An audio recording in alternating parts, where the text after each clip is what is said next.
Man, it was really hard for me to stand still there during that, right? 'Cause I'm all hyped up based on Sierra. How about that? Was that amazing or what? And I just want to say, welcome to Compass. Our mission's navigating people to God. We welcome everyone, even 5'7" Steelers fans from Las Vegas, right? We're so glad that you're here. So glad you're worshiping with us. If you're a guest, if this is your first time, extra special welcome to you today. We'd love to meet you. We'd love to connect with you. And we have a gift that we like to give you. It's our way of saying we're glad that you're here. So I hope you'll stop by our Next Steps area, which is just in the back after the service is over. I'd love to meet you after the service today. And as Rob said, we're kicking off this new series today called Breakthrough, because I think all of us have those moments in life where we really need a breakthrough from time to time. And it's my prayer that through this series that it would maybe be a turning point for some of you, because I think that some of you may have walked in here today and there are some walls that you have up, some barriers that are maybe keeping you from who God wants you to become or the life that you're supposed to live. And what I think God wants you to hear today, it's really kind of the big idea that we came up with for this series is that there are barriers in your life that are meant to be broken. In fact, listen to these words from Psalm 107, verses 13 and 14. This is where we got kind of the whole big idea from this series from. This is what it says. Then they cried out to the Lord in their trouble, and he saved them from their distress. He brought them out of the darkness, the utter darkness, and broke away their chains. And as we begin this series today, what I've been praying this week is I've kind of been preparing for it is that God would maybe break some of the chains in your life that have maybe kept you from who God really wants you to become, and that this series would be that turning point for you. So as we begin today, let me ask you this. Have you ever been disappointed before? Can you think of a time where you felt extreme disappointment in your life? I thought of one time in particular. It was when I was about 6.5 years old. It was January 11th, 1987. I know the day exactly. And on that day, my favorite professional football team, the Cleveland Browns, was playing the Denver Broncos in the AFC Championship game. And the Browns, all they had to do was hold off the Broncos for the last 5 minutes of the game and they would have gone to the Super Bowl. But the Broncos, who were led by John Elway, who is now is a Hall of Famer, they went down the field and with 37 seconds left, they scored a touchdown to tie the game. The game goes into overtime and the Browns lose the game. And that was the first of what has become many disappointments for me as a Cleveland sports fan. Because I think about my life, you know, the Browns have been the bottom feeder in the NFL for almost the entire 40 years that I've lived here on this earth. The Cleveland Indians, they went to 3 World Series. They lost all 3. The Cavaliers, they had LeBron James, who is, in my opinion, the best player in this era of basketball, and they went 5 times to the finals and they only won 1. And so I've experienced extreme disappointment when it comes to being a Cleveland sports fan. But you know, my disappointment as a sports fan is really just the beginning. I began to think about other disappointments that I've had in life. Like I remember back in 8th grade when my basketball coach told me I wasn't fast enough, and so he cut me from the team. I remember my first ministry and how it was just really a pretty hard time in my life and a hard season, and the ugliness of others caused me to leave the church and leave the ministry altogether, and I was disappointed in God. I remember also when I was in college, my college basketball team that I played for was ranked number 2 in the nation. We went to the national tournament and we ended up losing in the first round. Disappointment. I remember driving past Krispy Kreme donuts just last week and the hot and ready light wasn't on. Total disappointment, right?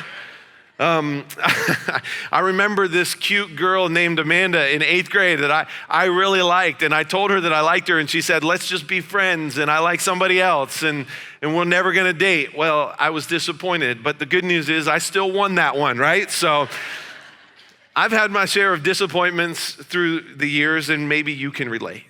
Like maybe some of you come in here today with some disappointments in life. Maybe it's the loss of a job or the loss of a family member or infertility, or I don't know, maybe your spouse left you and they left you with the house and the kids and you have to manage it all, and there's this disappointment that you bring in here today. You see, each and every one of us here today, we have certain hopes and dreams and expectations and aspirations for what our life will be like, whether that's relationally or physically or spiritually. And we look at our lives and we kind of have this dream of what it's gonna look like, right? We come in here today and we have these certain things that we want to see play out in our life, and And a lot of the times our dreams are pretty simple. Like we just want to have happiness, or we want our kids to grow up and be successful. We want to start businesses and make them successful, or we want to rise to the top in our company, or maybe like me, you just want your sports team to win a championship once in a while, right? And maybe this is the Browns' year, or maybe not based on last week's performance, right? And we just want to be happy. And we want the cards to kind of tip in our direction, because if we were God, that's how things would go.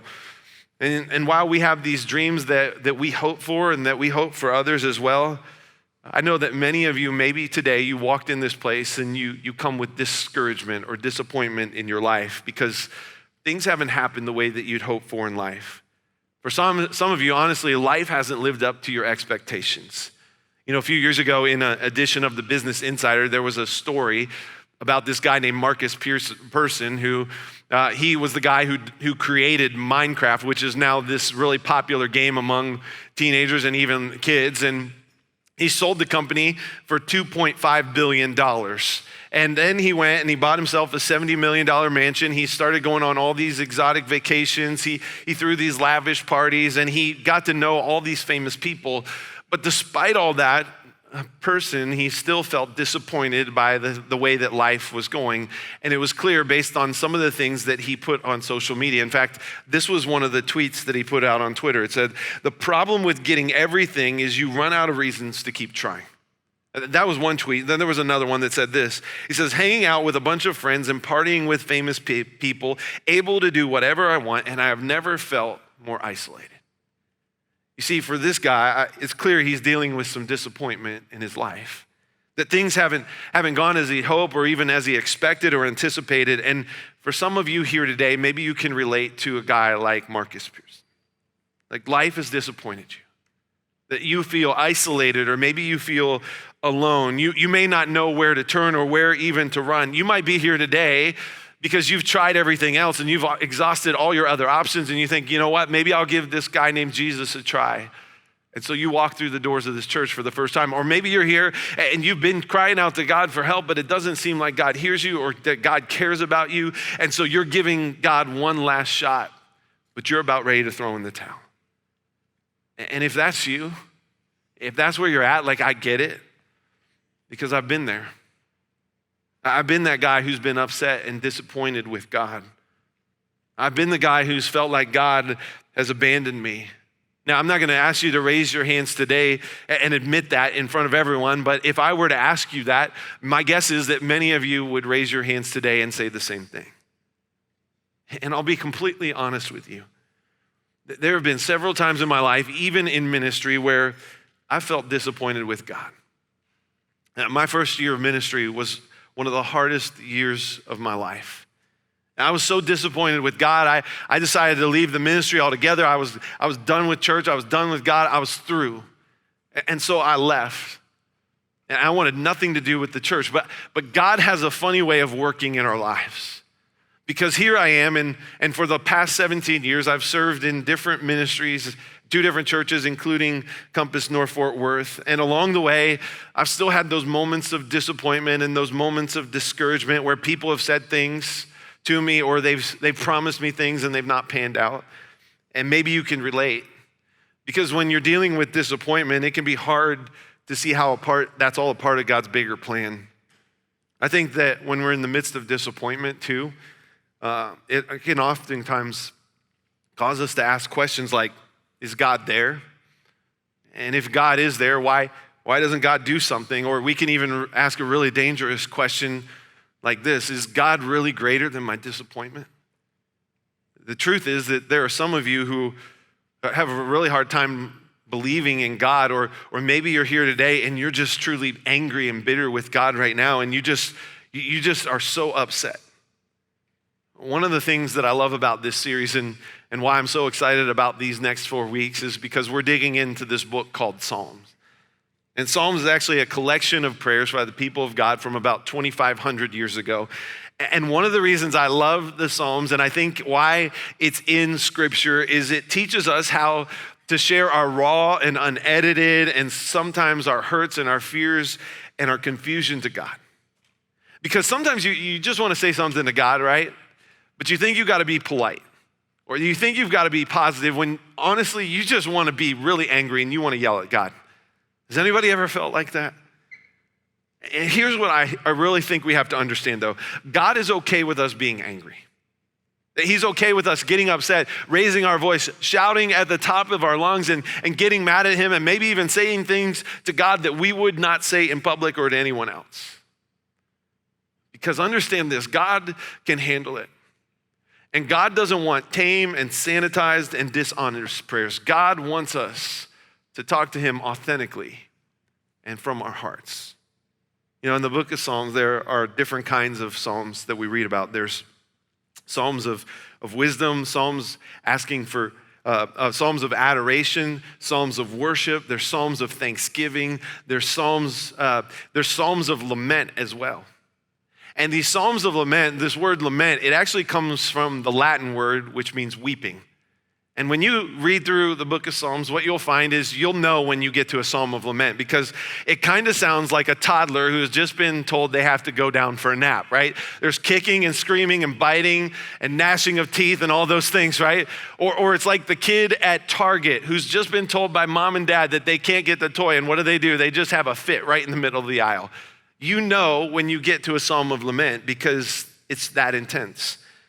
And here's the thing about the Psalms of lament. Psalms of lament show us how to talk to God when we feel completely broken and we're not sure how we'll ever recover. In fact, Psalms of lament teach us how we can love God and be angry with God all at the same time. Now, if you've got a Bible or a Bible app on your smartphone, we're going to be in Psalm 77 today, which Rob read a little bit earlier. And I want to dig into this psalm a little bit more and listen to these words of this guy named Asaph, who really I think we can learn some things from because many of us are probably like Asaph, dealing with disappointment in life and needing to express our feelings to God. And so listen to what he says starting in verse 1. He says, I cry out to God, yes, I shout, oh, that God would listen to me. When I was in deep trouble, I searched for the Lord. All night long I prayed with hands lifted toward heaven, but my soul was not comforted. I think of God and I moan, overwhelmed with longing for his help.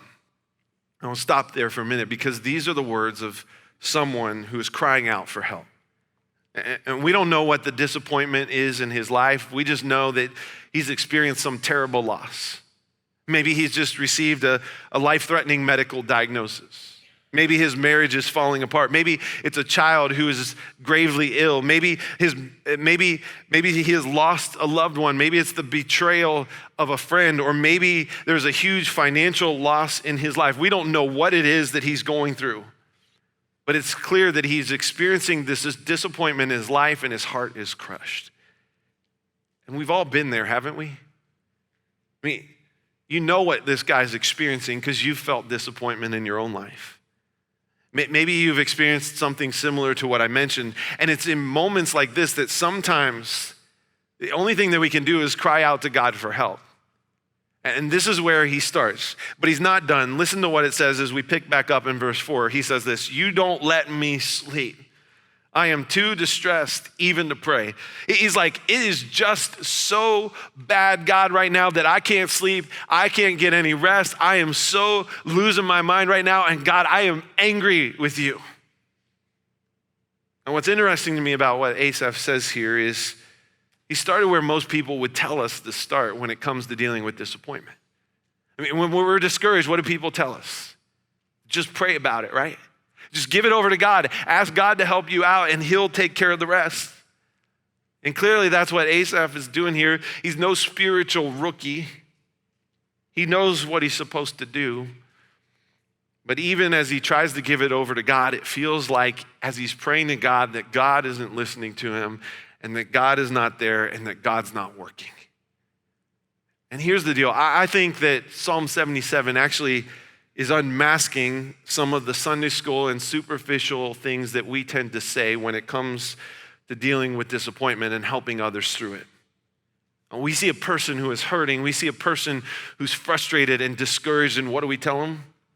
We just say, just pray about it. When someone has just received a cancer diagnosis, we say, just pray about it. Or when someone just had a miscarriage, just pray about it. Or when you've given birth to a premature child, we just say, pray about it.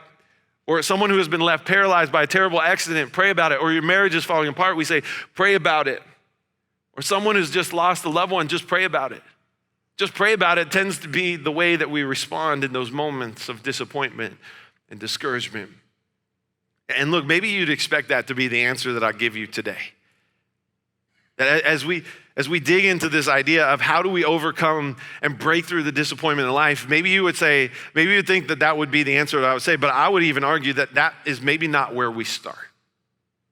Now, I think that prayer should always accompany our crisis, but I want to show you why I don't think that maybe prayer is where we begin today, and I'll explain that in a moment.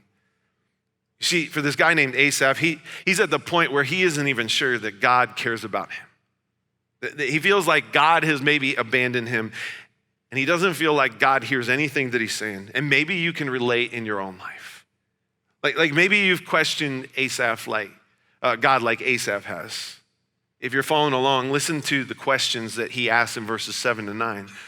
He says, has the Lord rejected me forever? Will he never again be kind to me? Is his unfailing love gone forever? Have his promises permanently failed? Has God forgotten to be gracious? Has he slammed the door on his compassion? Have you ever questioned God like that? And maybe you felt the same way, like God's forgotten you. Maybe you even said things like this: why is God silent?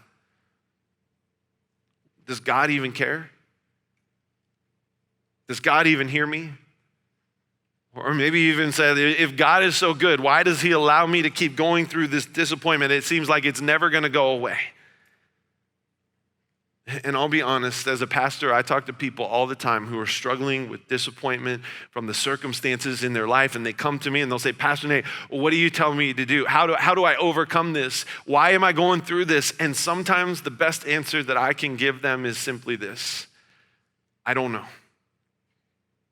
Some of the hardest conversations I've ever had have come as being a pastor. I've had to tell parents, I don't know why your 10-month-old son has a heart defect that God won't heal. I don't know why your 25-year-old son could not overcome his addiction to meth and why he overdosed and why he's no longer here on this earth. I don't know why your child has leukemia.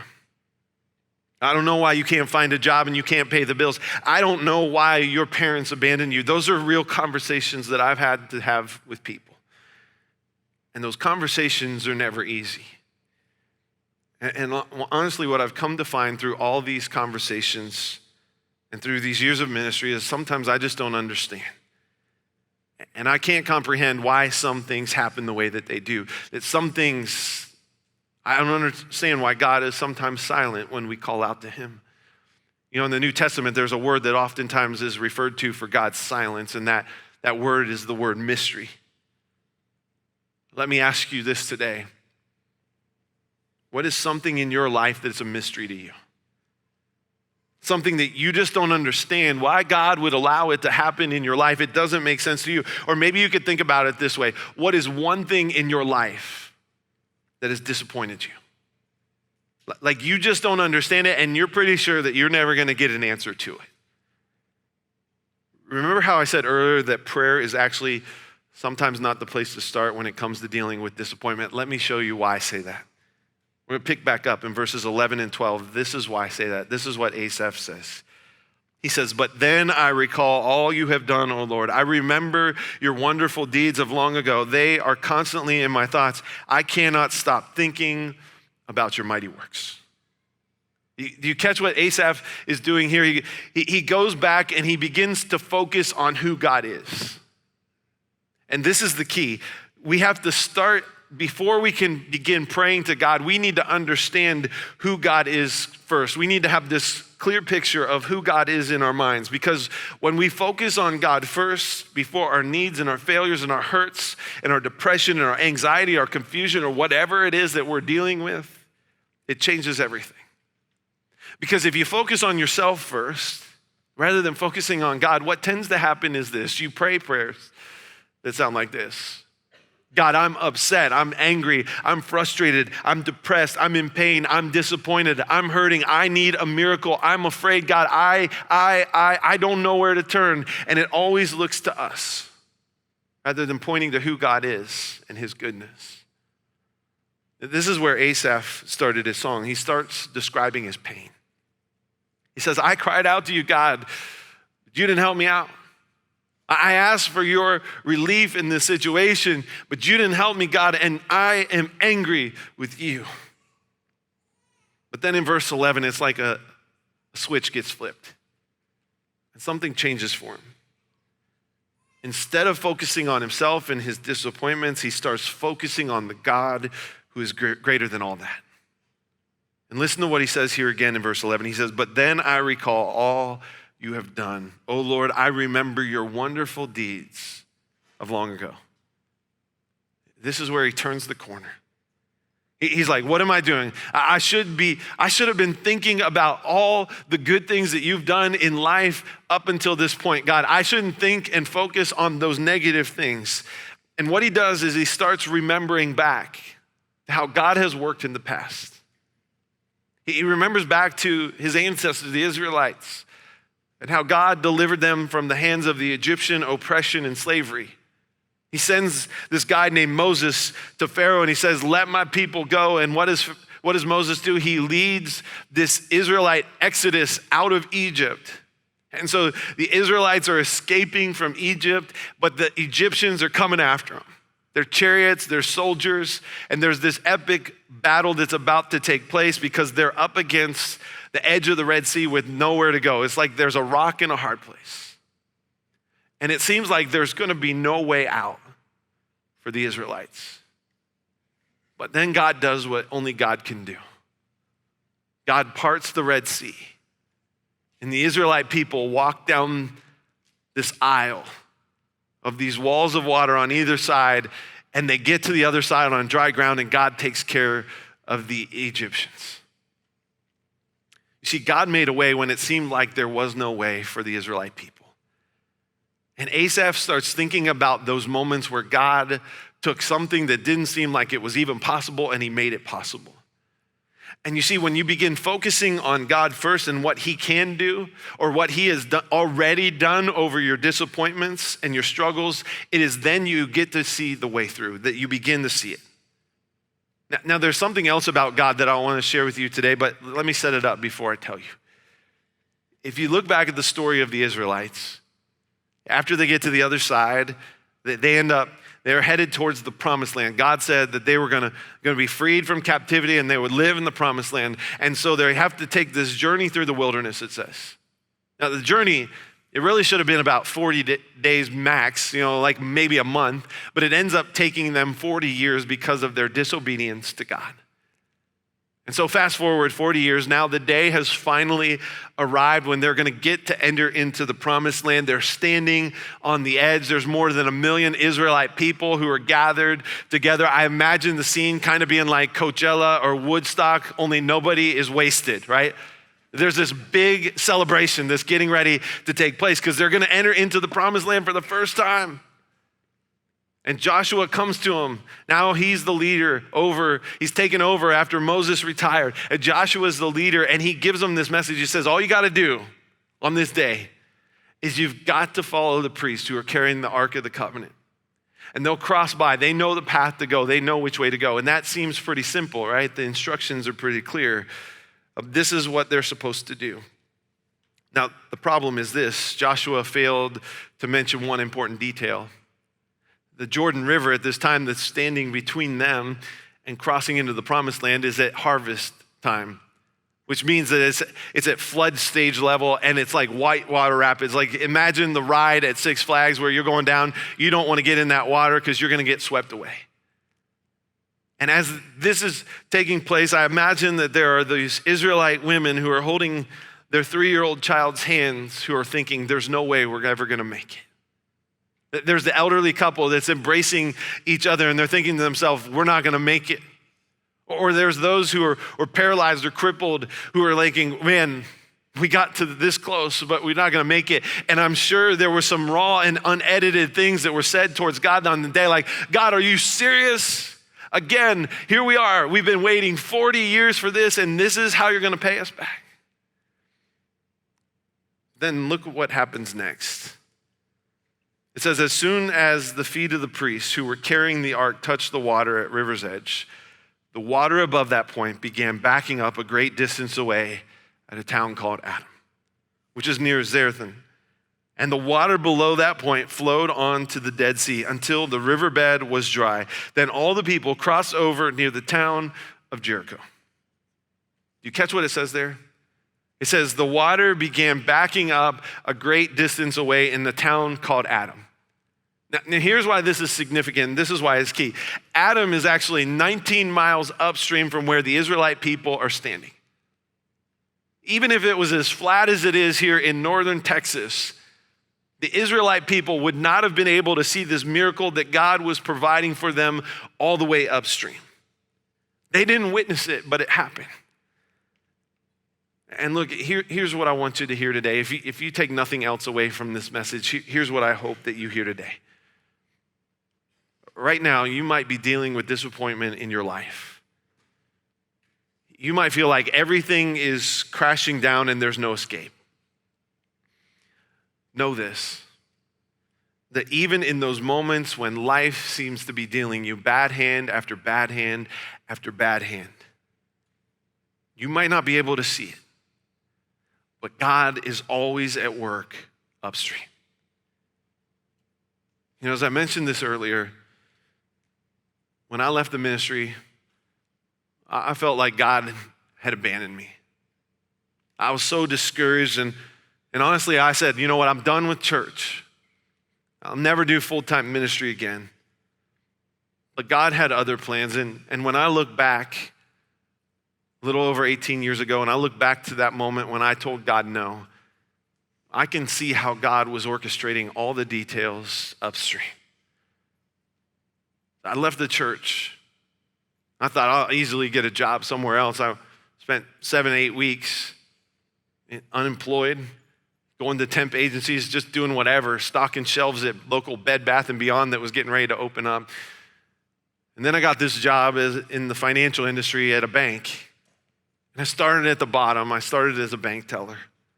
Started working my way up, and I had no idea that me getting into the financial industry would be the thing that would lead me back to ministry. But a year and a half after I told God no, God provided this opportunity for me to head up the financial department of this church. I got this call. They're like, hey, we'd love for you to do this. Would you be interested in it? And at 24 years of age, I really had no business managing a $3 million a year budget. But God opened this door for me. And I know that because of that opportunity, I am here today doing what I'm doing, because when I got back into that role, it's then that I truly felt this calling on my life again to be in full-time ministry. It's then that I realized that I wanted to be the guy. I knew that God was going to use me to tell my story of how God helped me to overcome the disappointment and the discouragement in my life. And that I could help other people maybe by sharing my story, and that God can help them overcome the discouragement and disappointment in their life. And ultimately, it was in that time that I felt called to plant a church. But I'll be honest with you, if you go back 18 and a half years ago when this all started, I had no idea that this is where I'd be today. That God would call my wife Amanda and I to move to a place like Fort Worth, Texas, and to launch a campus like we did 18 months ago. But God did. Because God was in the works. He was working upstream all along. God was in all the plans. And so for those of you who are dealing with disappointment in your life right now, I want you to hear this today. God is at work. He just might be working upstream where you can't see him. You might not be able to see what he's doing right now, but God is at work upstream in your life. And rather than focusing on the disappointment and the discouragement that you face in your life, start focusing on him first and his goodness. You know, Psalm 77 begins with this guy who's like, he's ready to throw in the towel with God, just like I was. He's ready to give up. He's done with his faith. But by the end, that all changes. And in verse 13, this is what he says, and this is what I love about his story, and it can be your story as well. He says, "Oh God, your ways are holy. Is there any God as mighty as you? You are the God of great wonders. You demonstrate your awesome power among the nations." I hope you hear this today. If you're here and you're struggling, if discouragement and disappointment has controlled your life for too long, understand this. When you start concentrating on God's past performance in crisis, he will convince you that he will do it again. You see, when you start with God, we start with the fact that there is a God who is greater. And despite the pain and the hurt, the depression, the disappointment that you might experience, he can help you overcome because God is always at work upstream. So let me say this today. Don't give up. Don't throw in the towel. But trust in God who can do it again and again and again. So as we close out today, I've asked the band to come back and sing this song that we sang earlier. It talks about how we can see God move and work. And when we see that, we see him do it over and over again. And that's the mindset, that's the mentality that we need to have in those moments of discouragement and disappointment. And if you're here today and you've been dealing with disappointment in your life, we want you to know that we want to pray for you.